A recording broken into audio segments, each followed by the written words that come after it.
नमस्कार. महाराष्ट्राची खबरबातमध्ये मी विशाल पाटील आपल्या सगळ्यांचं स्वागत करतो आणि आता पाहणार आहोत सविस्तर बातमीपत्र.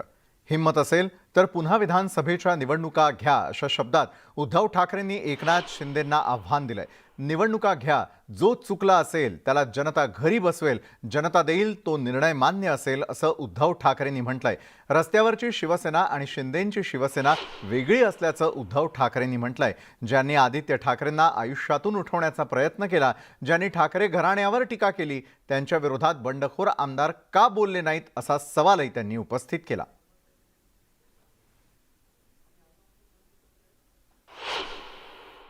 अनेकांची ज्यांची ओळख पडत नाही अशी लोक फोन करतायत, मेसेज पाठवतायत, मेसेज माझ्यापर्यंत पोहोचावेत असे त्यांच्या ओळखीच्या लोकांशी बोलतायत आणि ही सगळी लोक हळहळतायत.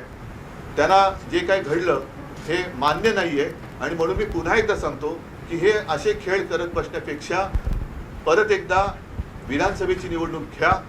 जर आम्ही चुकलो असू तर लोक परत सांगतो, हे मी मागे बोललोय, जर आम्ही चुकलो असू, भारतीय जनता पक्षाने तेव्हा घात केला म्हणून आम्ही महाविकास आघाडीला जन्म दिला. आज जे काही त्यांनी घडवलेलं आहे हे 2.5 वर्षापूर्वी जर केलं असतं तर ते सन्मानाने झालं असतं आणि जे काही खर्चाचे आकडे येत आहेत 1000 कोटी 2000 कोटी मला नाही माहीत 3000 कोटी हे फुकटात झालं असतं. एक चर्चा चाललेली आहे ती म्हणजे शिवसेनेच्या चिन्हाबद्दल. मला त्याबद्दल तुम्हाला मुद्दामून मी बोलवलं. धनुष्यबाण, मी माझ्या सैनिकांना बोलताना हेच सांगितलं की कायद्याच्या दृष्टीने बघितलं आणि कायद्यामध्ये जे काही नमूद केलेलं आहे घटनेमध्ये आहे त्यानुसार धनुष्यबाण शिवसेनेपासून कोणी हिरावून घेऊ शकत नाही, अजिबात नाही. त्याच्यामुळे ती चिंता सोडा. पण चिन्ह म्हटल्यानंतर मी त्यांना हेच सांगितलं की मतदान पत्रिकेवरचं चिन्ह हे महत्त्वाचं असतं, जे आपलं धनुष्यबाण आहे, जे कोणी घेऊ शकत नाही.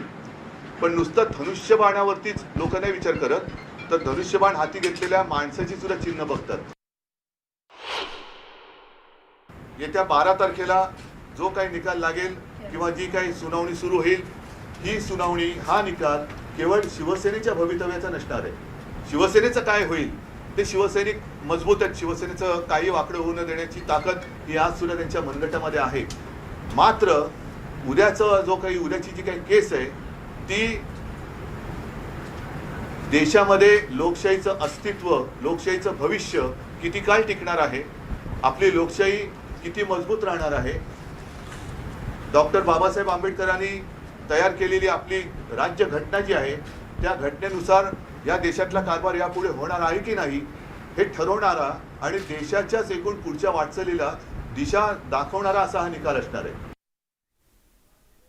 शिवसेनेमधून एकनाथ शिंदे गटानं केलेल्या बंडानंतर आता ठाकरेंवरती शिवसेनेच्या पुनर्बांधणीची महत्त्वाची जबाबदारी येऊन पडलेली आहे आणि त्यामुळे स्वतः उद्धव ठाकरेंसह आदित्य ठाकरेही आता मैदानात उतरलेत.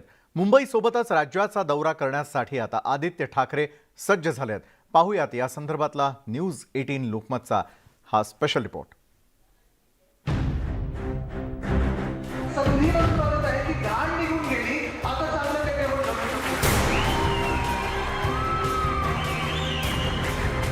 एकनाथ शिंदेंनी ठाकरेच्या शिवसेनेला खिंडार पाडल्यानंतर आता आदित्य ठाकरेंनी शिवसेनेला वाचवण्यासाठी धनुष्य पेलण्याचं आव्हान स्वीकारलंय.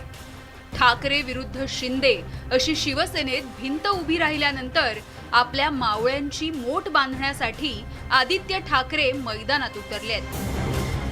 ज्या मुंबईत बाळासाहेबांनी शिवसेनेची मुहूर्तमेढ रोवली त्याच मुंबईतल्या आमदारांनी ठाकरेंच्या सत्तेला सुरुंग लावला. त्यामुळे मुंबईतल्या शिवसेनेच्या शाखेपासूनच आदित्य ठाकरेंच्या निष्ठा यात्रेचा श्रीगणेशा होतोय. लढाईत बऱ्याचदा हारायचे, पण तरी एक गोष्ट लक्षात घ्या, हार जीत ही मनावरती अवलंबून असते.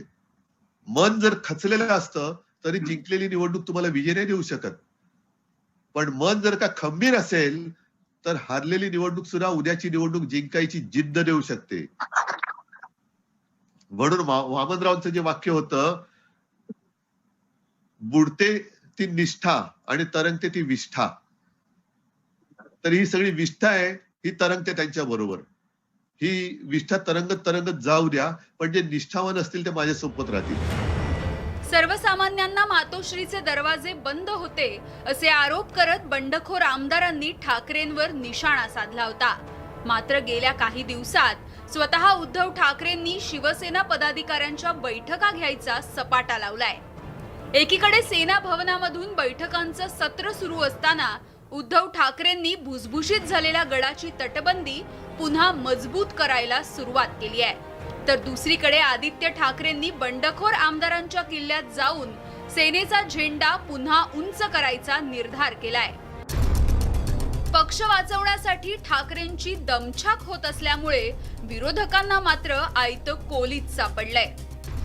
स्वतःचं सरकार असताना डिनोवर निष्ठा दाखवण्यापेक्षा तीच निष्ठा शिवसैनिकांवर दाखवली असती तर निष्ठा यात्रा काढायची वेळ आली नसती, असं खोचक ट्विट भाजपचे आमदार नितेश राणेंनी करत आदित्य ठाकरेंना खिजवण्याची संधी काही त्यांनी सोडली नाही.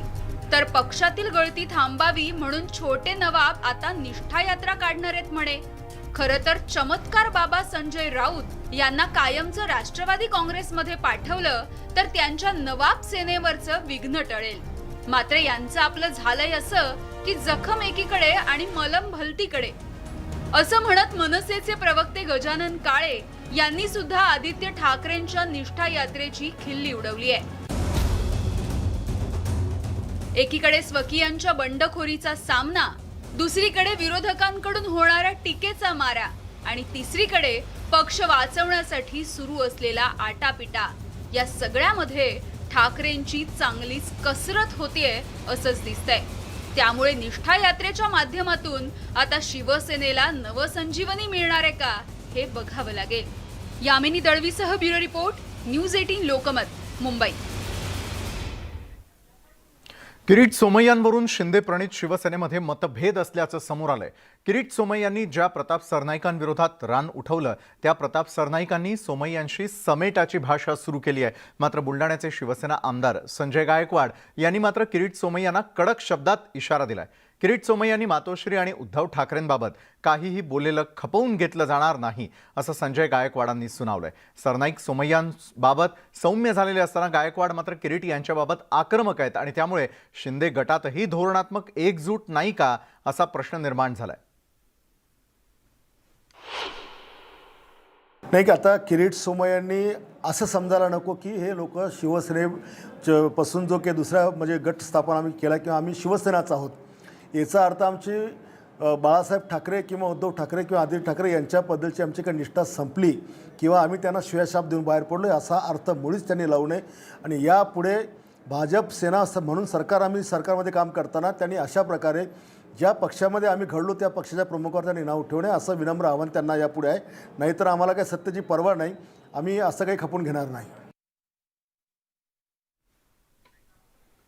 शिवसेना नेते संजय राऊत यांच्या विरोधात शिवडी कोर्टानं जामीनपात्र अटक वॉरंट जारी केलेलं आहे. भाजप नेते किरीट सोमय्या यांच्या पत्नी मेधा सोमय्या यांनी केलेल्या तक्रारी प्रकरणी कोर्टाकडून वॉरंट जारी करण्यात आलं. संजय राऊत यांनी काही दिवसांपूर्वी किरीट सोमय्या यांच्यावर भ्रष्टाचाराचा आरोप करताना मेधा सोमय्या यांचाही उल्लेख केला होता. त्यांच्या याच आरोपांप्रकरणी सोमय्या कोर्टामध्ये गेल्याची माहिती समोर आली होती. गेल्या काही दिवसांपूर्वी सोमय्या आणि राऊत यांना या प्रकरणी मोठा झटका बसणार असल्याचा इशारा दिला होता. अखेर कोर्टानं अटक वॉरंट जारी केल्यानं राऊत यांच्या अडचणीत वाढ झाली आहे. तर शिवडी कोर्टानं अखेर हे वॉरंट जारी केलेलं आहे. त्यामुळे संजय राऊतांसमोरच्या अडचणी वाढणार एवढं निश्चित. तर यापूर्वीच संजय राऊतांच्या अडचणी सातत्यानं वाढताना दिसत आहेत. शिवडी कोर्टानं देखील आता त्याच संदर्भात वॉरंट जारी केलेलं आहे. मेधा सोमय्या यांच्या बाबतीत संजय राऊतांनी केलेलं विधान हे मात्र आता त्यांना चांगलंच जड जाण्याची देखील शक्यता आहे आणि त्याच संदर्भामध्ये हे वॉरंट जारी करण्यात आल्याची या क्षणाची सर्वात मोठी बातमी. संजय राऊतांसमोरच्या अडचणी थांबत नसल्याचं स्पष्ट होत आहे. दिवसागणिक आणखी संजय राऊतांच्या अडचणींमध्ये सातत्यानं वाढत होत चाललेली. आता राऊतांविरोधात अटक वॉरंट जारी करण्यात आलेलं आहे. शिवडी कोर्टानं हे अटक वॉरंट जारी केल्याची या क्षणाची मोठी बातमी. किरीट सोमय्या यांच्यावरती सातत्यानं टीका करत असताना मेधा सोमय्या यांचं देखील नाव संजय राऊतांनी घेतलेलं होतं आणि तेच हे प्रकरण आहे. मेट्रोपॉलिटन कोर्टाने वॉरंट काढलं. प्रोफेसर डॉक्टर मेधा किरीट सोमय्या यांची नाहक बदनामी केली. इंडियन पिनल कोड सेक्शन 499 आणि सेक्शन 500 अंतर्गत संजय राऊतांच्या विरोधात कारवाई होणार.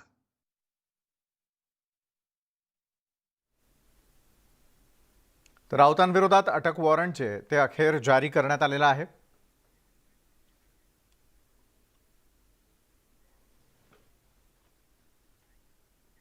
शिवसेना विरुद्ध शिंदे गट असा राजकीय संघर्ष सुरू असतानाच आता शिवसेनेच्या निवडणूक चिन्हावरून नवा वाद निर्माण होण्याची शक्यता निर्माण झाली आहे.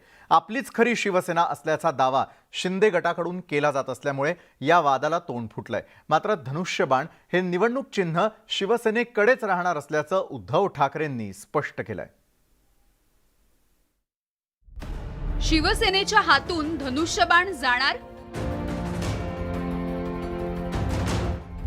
धनुष्यबाणावर शिंदे गट करणार दावा.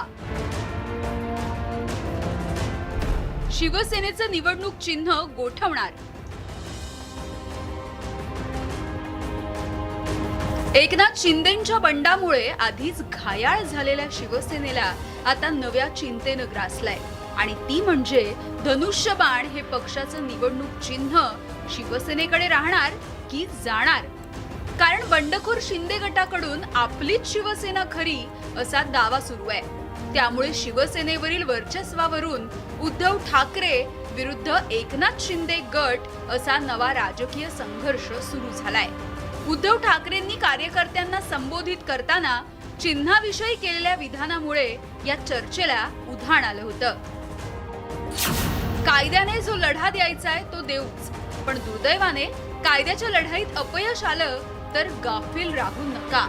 शिवसेनेला जे काही चिन्ह मिळेल ते कमी अवधीत घरोघरी पोहोचवा.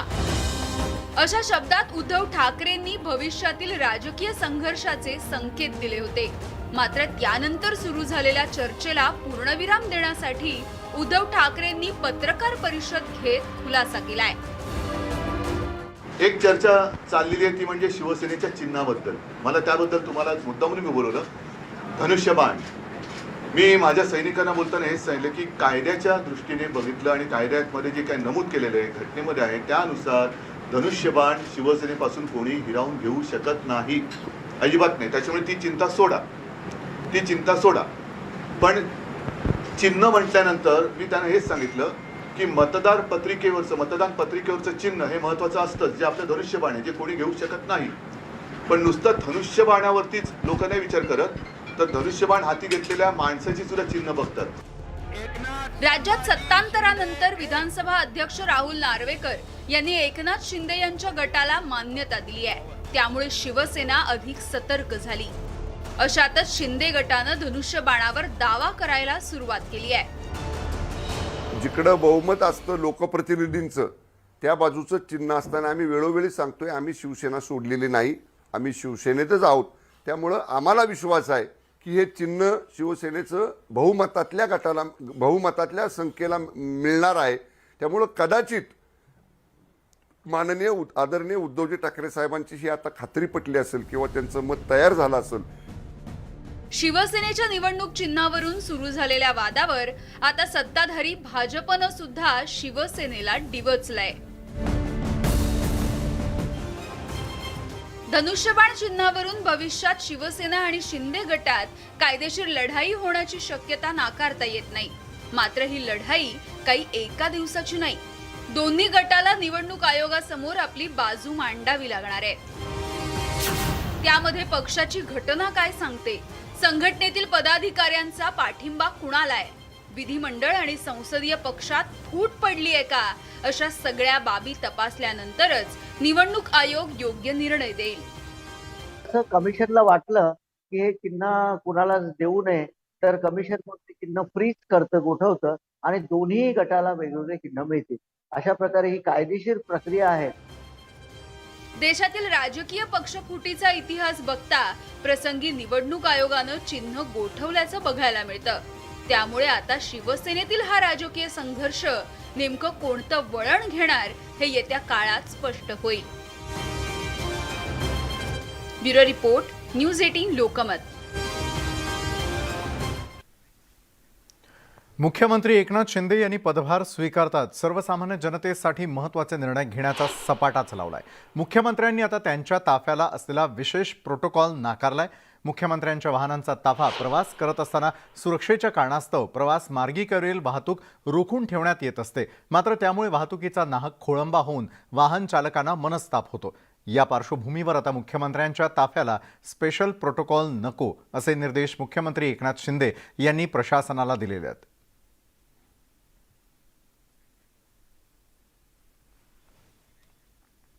त्यानंतर वळूयात पुढच्या महत्त्वाच्या बातमीकडे. कोल्हापूरच्या मंगळवार पेठेत पाणी टंचाईची समस्या कायम आहे. तिथल्या पाणी टंचाईकडे लक्ष वेधण्यासाठी एका पठ्ठ्यानं चक्क पाण्याच्या टँकरवरून स्वतःच्या लग्नाची वरात काढली आहे. पाहूयात. पाणी नाही घरच्या नळाला, टँकर आणलाय वरातीला. विशाल भावाची वरात, टँकर आणलाय दारात. घरात नाही पाण्याचा हंडा, टँकरचा मागितला हुंडा.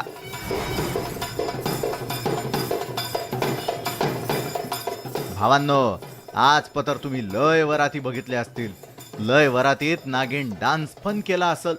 पण आमच्या कोल्हापूरच्या विशाल भावाची वरात जरा हटकेच म्हणायची बरं का.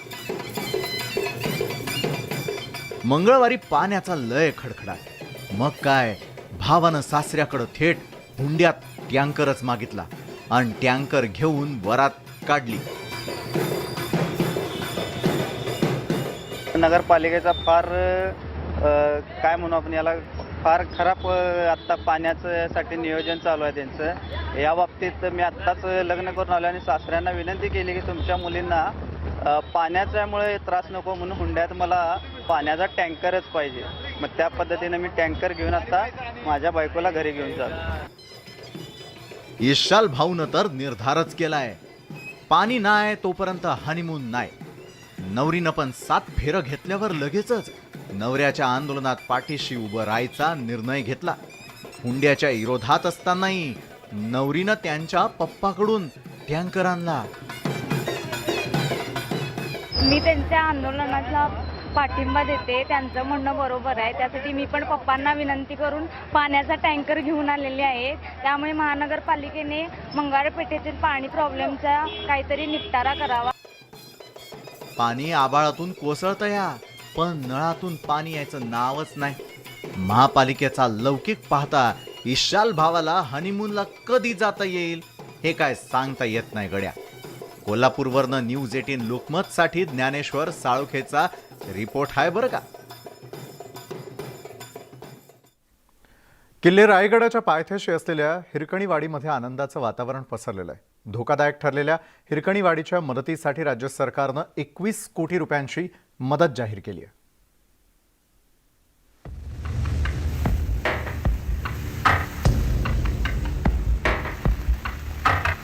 रायगड किल्ल्याच्या पायथ्याशी असलेल्या हिरकणीवाडीतील जमीन मागील 15 वर्षांपासून खचते. जमीन दुमंगणं, रस्ता खचणं, घरांना तडे जाणं यामुळे ग्रामस्थ भीतीच्या छायेखाली जगतायत. गावामध्ये म्हणजे मोठमोठ्या चिरा जायच्या, भेगा जायच्या, थोडंफार दळत यायची, कोसळायची. त्यामुळे 2005 साली पण झालं होतं. त्याच्यानंतर आता गेल्या वर्षी खूप नुकसान झालं आमच्या इथे. तर आमचं गाव स्थलांतरित करत होते दुसऱ्या ठिकाणी, पण ते आम्हाला मान्य नव्हतं स्थानिक लोकांना. पाऊस जास्त प्रमाणात असल्यामुळे गडावरून पाणी येणारं आहे, त्याच्यामुळे गटार लाईनची सोय नाही, त्याच्यामुळे घरांना तडे जातात. रस्त्यांना तडे गेलेत गेल्या वर्षी बरेच, त्यामुळे बरेच समस्या इकडे निर्माण झालेल्या आहेत. तत्कालीन महाविकास आघाडी सरकारनं गावासाठी निधी दिला होता, मात्र तो निधी कमी पडला होता. नवनिर्वाचित मुख्यमंत्री एकनाथ शिंदेंनी निधी जाहीर केल्यानं ग्रामस्थांनी समाधान व्यक्त केलंय. साधारणतः 2005 पासून या अतिवृष्टी होत आहे. त्या अतिवृष्टीमुळे जे गडावरून जे येते पाणी, त्या पाणी ह्या गावाच्या वरच्या बाजूने भरपूर मुरले जाते. ते मुरल्यामुळं आमच्या गावाला तडे जात आहेत, जागोजागी आमच्या रस्ते खचत आहेत. त्यामुळं मोठी समस्या या ठिकाणी झाली. या समस्या धरून आम्ही माननीय आमदार साहेबांना आणि शासनाला आम्ही वारंवार विनंती केली की बाबा आमच्या गावामध्ये जे येणारं पाणी आहे त्याला गावाच्या वरच्या बाजूने एक सिमेंट कॉन्क्रीटचं जर का गटर लाईन केली तर ते पाणी आमच्या गावामध्ये मुरणार नाही आणि आमच्या गावाला तडे जाणार नाहीत. सरकारने हिरकणीवाडी स्थलांतरित करण्याचा प्रस्ताव ठेवला होता, मात्र त्याला ग्रामस्थांनी विरोध केला. रायगड किल्ल्यावरून कोसळणाऱ्या धबधब्याच्या पाण्यासाठी स्वतंत्र नाला आणि संरक्षण भिंतीची मागणी ग्रामस्थांनी केली होती. आमदार भरत गोगावले यांनी ग्रामस्थांची मागणी राज्य सरकारकडून मंजूर करून घेतली आहे. सरकारनं निधी जाहीर केल्यानं हिरकणीवाडीतील प्रलंबित राहिलेली कामं पूर्ण होणार आहेत. त्यामुळे गावातली धोकादायक स्थिती नष्ट होऊन सुरक्षितता निर्माण होईल. मोहन जाधव, न्यूज 18 लोकमत, रायगड. तर संपूर्ण महाराष्ट्राची खबरबात जाणून घेऊयात एका छोट्याशा ब्रेक नंतर.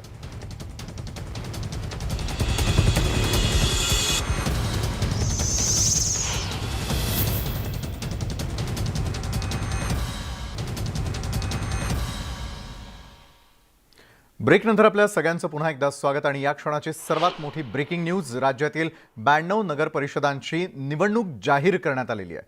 त्यामुळे आता येत्या काळातील नगर परिषदांच्या निवडणुकांसाठी प्रत्येक पक्षाला तितकीच तयारी करावी लागणार आहे. या क्षणाची सर्वात मोठी बातमी राजकीय क्षेत्रातून, आणि ती म्हणजे राज्यातल्या 92 नगर परिषदांच्या निवडणुका जाहीर करण्यात आलेल्या आहेत. आणि त्या अनुषंगानं सगळीकडचं वातावरण, राजकीय वातावरण खास करून तापताना दिसून येईल. राज्यातील एकूण 92 नगर परिषदांची निवडणूक जाहीर करण्यात आलेली आहे. राज्यातल्या 92 नगरपालिकांच्या निवडणुका या 18 ऑगस्टला होणार आहेत. त्यामुळे 18 ऑगस्टकडे सगळ्यांचं लक्ष लागून असेल.